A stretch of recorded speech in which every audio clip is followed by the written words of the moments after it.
শুভ সকাল বন্ধুরা। আজ ঘুম থেকে উঠতে একটু দেরি হয়ে গেছে, তাই ঝটপট মুখ ধুয়ে বসে পড়েছি রান্নার কাজ। তাই শাকগুলো কাটাকুটি করে নিচ্ছিলাম।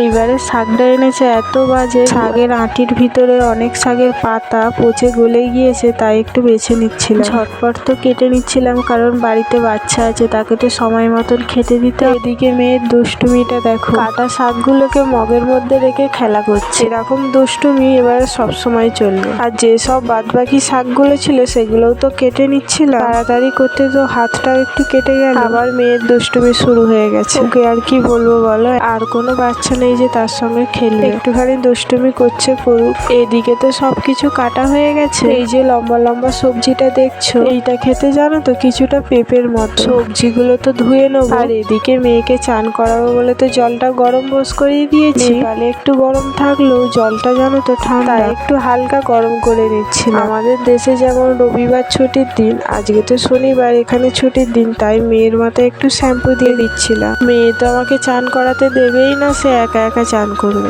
জল ঘাঁটতে পারলে আর কিছু লাগবে না। জোর করে ধরে তো তাকে চানটা করিয়ে দিচ্ছিলাম। কাটি করছে বলে তাকে একাকে ছেড়ে দিয়েছি। মুখের হাসিটা দেখো কি আনন্দ।